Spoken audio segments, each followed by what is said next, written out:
Ladies and gentlemen, boys and girls, welcome back to Bonsai Talk and to Questions and Answers, Part 2. The first question comes from Bobby in the US. Okay, I have landed myself in a situation where the Hinoki cypress had begun suffering tip blight from this past rain and temperatures dropping. I had already cleared the brown needles and anything with a scale looking branches, kind of an ashy gray white scales. Is it okay to dilute some lime sulfate and have that with water for fungal control? Or what can I do to help this tree recoup? Examples below. And here comes the pictures. Tip blight is very dangerous and can kill the whole tree if not treated. What we like to do when we're dealing with tip blight is that we buy copper spray. You can get the copper spray on any larger garden center or any nursery really that are serious and have the best products. But here's the trick. You need to treat the tree for at least 7 to 8 weeks. You cannot just spray once and then walk away from the tree. That will not stop the fungus infestation, okay? You need to spray the tree for a systematic period of time. So, copper spray, get that, Bobby, and spray that tree. Next question. I don't know if I can wait so long for bonsai. I love the art form, but I'm young and restless. How does one find patience, and is one tree enough? Peace. You see, this is where a lot of people do get bonsai wrong. They are just fiddling with a tree and they're trying to prune it and repot it and do all these strange things in a matter of months. You have to remember that trees do take a long time. So just lay down the scissors, lay down the bonsai wire, stop looking at pots, stop thinking about repotting it, let it grow, let it rejuvenate, and get more trees. Yes, you heard me, get more trees. Because if you have more trees, you have more things to do, and then you will not get bored so easily. Illusions, I really hope that you will start with bonsai, and I hope to see more of you on Bonsai Talk in the comment flow, in the comment sections. Water is good for you, and it's good for the trees as well. Next one is from Burak Erkil from Turkey. So how long do you keep all these wires on your tree? Until your next repotting? Also, how does trunks get bigger and stronger in the time with all the wires? Apparently, I am a super newbie on bonsai. All the best. First of all, I want to say this is an interesting question, and it's a great question because this is not so easy to know when you're just starting off with bonsai.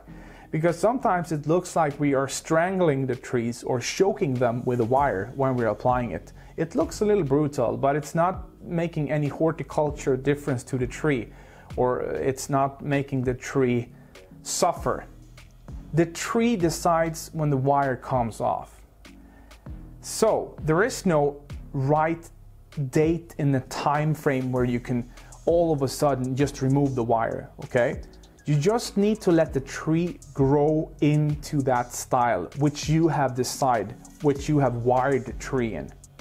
So when the tree is finished and have found that position of the branch or the main trunk, and you can see the wire is starting to dig in, you have to watch the wire and be very careful to take your time and really study the wires. When you're seeing the wire digging in, it's time to cut the wire. It's impossible to say when that time is, and it's certainly not when you're repotting. Repotting has nothing to do with when to remove the wire, okay? So, two different things. And the second question, also how to get the trunk bigger and stronger with all the wires on. The trunks will get bigger and stronger anyway, even if it's a lot of wire. It's all about building ramification and letting the tree grow a huge foliage, a huge canopy. If the tree has a lot of resources and a lot of solar panels, it will get really fat and huge in no time. That's how you build trunks. I hope that answers your question. Next one. And this is from Corina Sanchez. Winter came. So we took all of our tropical trees inside, and now this, a few weeks later. Do you have any idea how we can fight these? You have spider mites, Corina. You have a huge infestation with spider mites. And the only way to fight them is to get neem oil. I really do recommend neem oil. It's an organic product and it's not hurting the tree in a chemical way. So it's really good. And you take that neem oil and you mix that with soap and then with water. Just mix that together in a spray can and spray the tree twice a day for maybe 7 to 8 days. Something like that. In 2017, I was visiting Norway and I did find 2 young pines at the hills of a fjord. That's really cool. I took them with me back to Germany and I placed them directly in the ground for over a year, and now they're growing really good, as if I want to make bonsai out of them.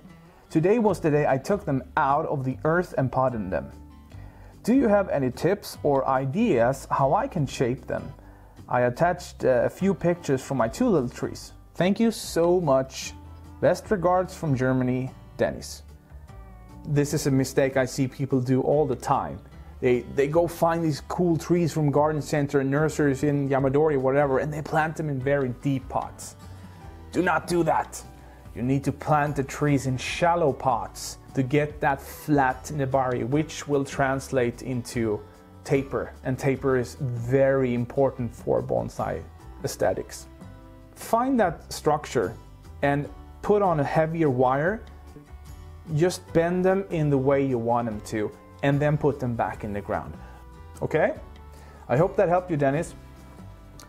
What country are you in? I'm just guessing by the S on the plate for your car in Switzerland. If so, that's great. I'm from Germany. Tristan, I'm not from Switzerland. I'm from Sweden. Jag är svensk. I'm a Swede. Next one is from Manu Emanuel. I've got a problem with my bonsai. All the leaves fell down and I checked if the tree is still alive, and it is. Well, great for you, Manu. I cut a big stem and inside it's still green, but I'm not sure if I can put a bag on it for a humidity environment. For how long and where, and won't the tree suffocate if there's no air?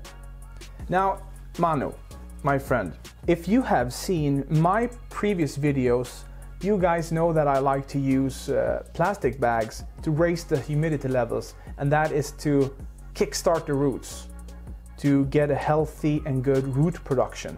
However, that cannot suffocate the tree. It's virtually and biologically impossible.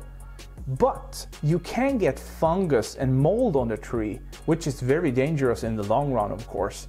And the tree can actually start to rot if it doesn't have any thick cambium and any good resistance. With the plastic bag method that you describe, worry about fungus and mold and not so much about anything dying from suffocation. I hope that answers your question. George is asking this: what should I do with this? Should I wait until spring? Nursery stock garden center pine. Looks great. Looks like someone gave it a little shape, a little design some time ago. I think that you should repot this in either autumn or spring. But you need to be 100% sure that the tree is healthy. It looks healthy. Spring and autumn is the best time to repot pines, period. Way safer than repotting it in the middle of the growing season. Might be a red pine or a Scots pine, I'm not sure. Yeah, go for that. Next one is from Thailand and it's from Aniket Anand. What's up, man? Hey, Yuan. First of all, your content is so smooth and nice. I have watched all of your vids. Thank you, man. I really appreciate that. What do you think is the best soil mix? Okay, so here we go. The never-ending soil mix question. I do not get this where people think that some brand or some company have developed the best bonsai mix. There is no such thing. It doesn't exist. It's a commercial hoax. The best thing is if you mix it yourself, and it will always be in that way. So this is what I always tell my followers, my audience, and all the people that wants to listen to me. 1/3 lava rock, 1/3 pumice, and 1/3 of commercial cat litter, diatomaceous earth. That's it. You don't need anything more. Trust me. If you live in a place where it's hotter and the temperatures are rising, like Africa or Australia, you can add some more organic matter, of course, just to regulate and to hold more moist. Because technically, if you were home, or if you could be able to water your trees all the time, you could always grow bonsai in unorganic matter. Like always. I hope that answers your question. Next one is from Brad Reagan in the US. How you doing, Brad?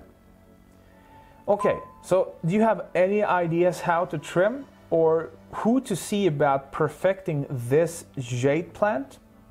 It's over 25 years old and 70 centimeters tall. Too much canopy and foliage. You need to reduce it a lot and try to get some movements in the straighter parts of the tree so you build up some interest. Jades or Crassula ovata, all the succulent types of trees are very easy to shape and they are very easy to work with. They do not demand a lot of root system or any kind of aftercare, really, any kind of advanced aftercare to survive. They are very forgiving trees. Take out the scissors and just go crazy. Remove a lot of foliage and try to compact the tree. Number 11. Why does a tree drop all of its leaves when it's stressed? Now this has happened to me several times. Rafael from Spain. So the way to simplify this is to go by the horticulture first. When you're, let's say, repotting a tree and you're starting to cut the root system like this, you're starting to remove bigger parts of the root system, the trees will immediately go in survival mode. Boom! And drop all the leaves. And because you're cutting the roots, it can no longer suck up water. It wants to keep all the water that's left. Makes sense, right? It doesn't want to dry out. It wants to keep that water because something just happened to the roots or to the foliage. Leaves have stomata, small openings, right? And those openings are letting fumes of air and water out. It's like the way trees actually are breathing, if we're talking about breathing, okay? It's called transpiration. So that's why the trees are dropping all the leaves. Next one is from Maddie. What's up, Maddie? Now, Fukian tea or ficus, what is best for newbies? I would get a ficus over a Fukian tea, Carmona microphylla, any day. The Carmona is a pretty difficult bonsai and it needs a lot of care and a lot of expertise to be kept alive. And I'm not kidding you. There is a reason why there are hundreds of thousands of Fukian teas dying every year, because they do not like to be taken from their natural habitat or their natural microclimate, which we are doing when we are mass producing them and sending them all over the world to unnatural places. You know, ficus, they will grow just about everywhere. They are very forgiving and they are very easy. So ficus. Don't forget to like our Facebook and our Twitter as well. We have a lot of posters all the time and you can miss valuable information if you're not a part of that community. And don't forget to like and comment and subscribe on this video. Thank you so much for watching, and I will see you next time.